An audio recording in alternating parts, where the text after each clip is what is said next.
October 26, 2025, 10 p.m. Two men are arrested in connection with a $102 million Louvre heist. But here's what nobody's talking about. French law gives prosecutors exactly 96 hours, 4 days, to build a case strong enough to charge them. If they fail, the suspects walk free.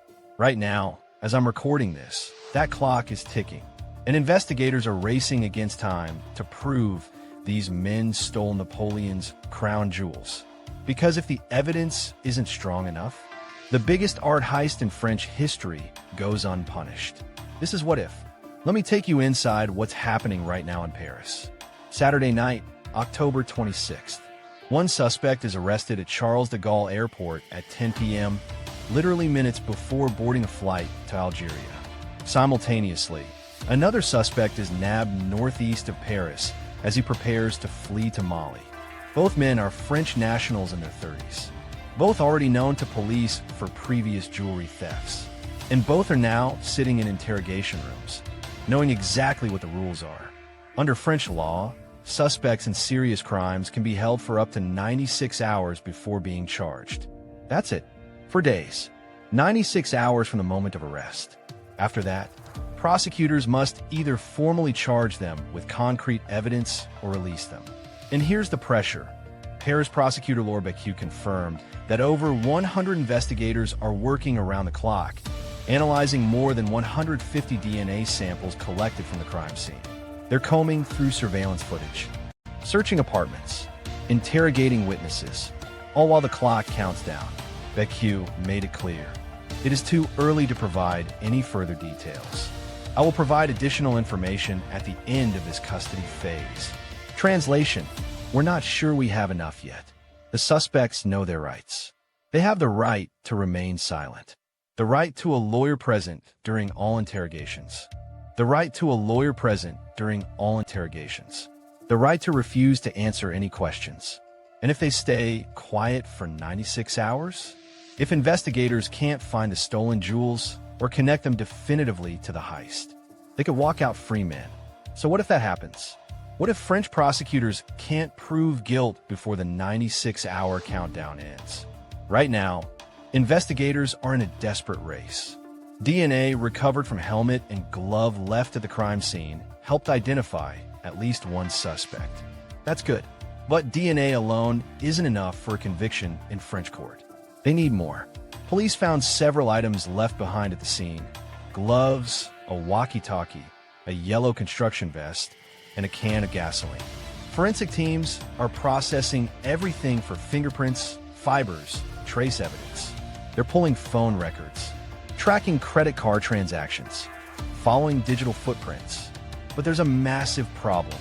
None of the stolen jewels have been recovered. Not a single piece. And remember, 8 priceless items are missing: Napoleon's emerald necklace, sapphire tiaras, diamond diadems worth a combined $102 million. Without the jewels, prosecutors face a harder case. They need to prove beyond reasonable doubt that these specific men committed this specific crime. DNA at the scene? The defense can argue contamination or secondary transfer. Suspicious travel plans? Coincidence, they'll say. Investigators believe at least 4 people were involved in the heist, but only 2 are in custody. That means 2 others are still out there, and those 2 might have the jewels. So even if prosecutors charge the arrested suspects, the bigger question remains: where's the art? Prosecutor Museum publicly condemned the premature leak of arrest information, saying this revelation can only harm the investigative efforts because it tips off the remaining suspects. Every hour that passes, those other thieves are moving the jewels farther away, destroying evidence, or preparing to flee. The 96-hour countdown isn't just about charging these 2 men. It's about solving the entire case before it goes cold. But here's where it gets even more intense. And I need you to understand French criminal law to see why this matters. If you're hooked on this story, smash that subscribe button, because this investigation is unfolding in real time, and we're tracking every development. Now let me explain what happens at the end of 96 hours. Under French law, information about investigations is meant to be secret, a policy known as secret de-instruction. Only the prosecutor can speak publicly, and violators can be prosecuted. This is why everything's been so quiet since the arrests. In France, suspects aren't paraded before cameras. No mugshots, no perboques. French privacy laws protect the presumption of innocence far more than American law does. Even the suspects' names haven't been released. But here's what we know about the process. In cases involving organized crime, which this almost certainly is, police custody can be extended to 96 hours with judicial authorization. After that, prosecutors have three options. Option 1. Charge them. If prosecutors believe they have strong and concordant evidence, they bring the suspects before an investigating judge who formally charges them. At that point, the suspects can be held in pretrial detention while investigations continue. Option 2. Release them without charges. If evidence is insufficient, the suspects must be released. They're free to go. And while technically prosecutors could rearrest them later if new evidence emerges, practically speaking, that's game over. The suspects will disappear. The trail goes cold. Option 3. Release them under judicial supervision. Sometimes judges release suspects but impose restrictions, regular check-ins, travel bans, electronic monitoring. But this only happens if there's some evidence, just not quite enough yet. Right now, French prosecutors are probably in option 1 territory. They have DNA, they have suspicious behavior, they have known criminals with histories of jewelry theft. But without the stolen items? Without witness testimony placing these men at the scene? It's shaky. And remember, the stolen jewels have no private insurance. French law prohibits entities like the Louvre from insuring their property, except when loaned to other institutions. So there's no insurance company pressuring for a quick resolution. This is entirely on French authorities. So let's play out the nightmare scenario. What if at the 96-hour mark, prosecutors don't have enough? Wednesday afternoon arrives. The custody period expires. The suspects appear before judge. Their lawyers argue. DNA at a crime scene proves nothing. My client works in the area. He could have touched that location weeks ago. You have no witnesses. No stolen property in his possession.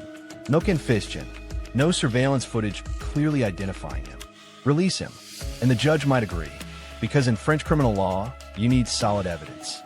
Not just suspicion, not just circumstantial connections. The suspects walk out. They disappear into the Paris suburbs. Maybe they flee to Algeria or Mali, where France has limited extradition power for nationals. And the jewels? Still missing. Probably already dismantled. The diamonds and emeralds sold separately on the black market. The gold melted down. Former FBI art crime investigator Robert Whitman said the thieves may preserve the jewels rather than destroy them right away because they can use those to get out of jail free as bargaining tools if arrested. That's the hope. But if suspects are never charged, no incentive to negotiate. France would face a devastating outcome. The world's most visited museum robbed in broad daylight. Suspects identified and arrested. And they walked free because the case wasn't airtight. It would be a national humiliation. Louvre director Lawrence Descartes called the heist an immense wound. Imagine that wound never healing.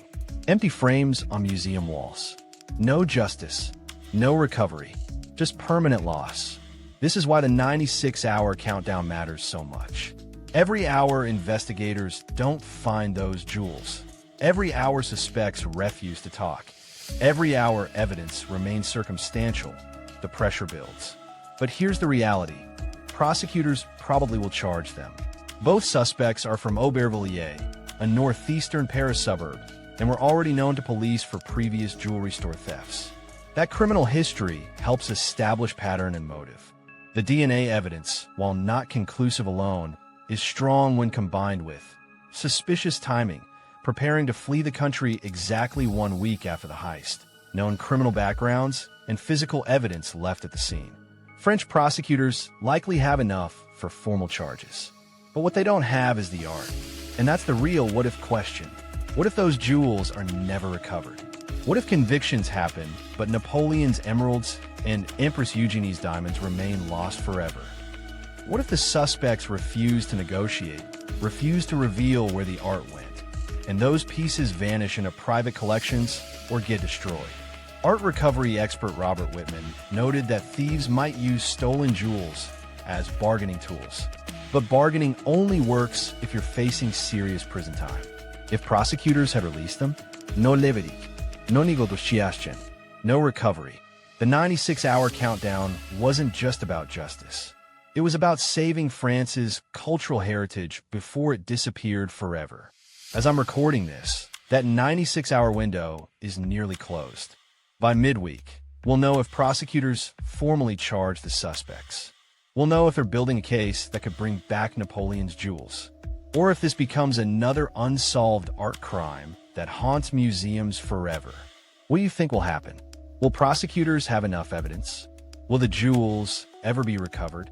And if you were one of the suspects, would you negotiate or stay silent? Drop your prediction in the comments. If this story has you on the edge of your seat, hit subscribe and the notification bell. We're covering breaking true crime, art heists, and historical mysteries as they unfold. Next week, the greatest prison escape in French history that involved a helicopter, a rooftop, and a 5-minute window. You don't want to miss it. Until next time, keep asking what if.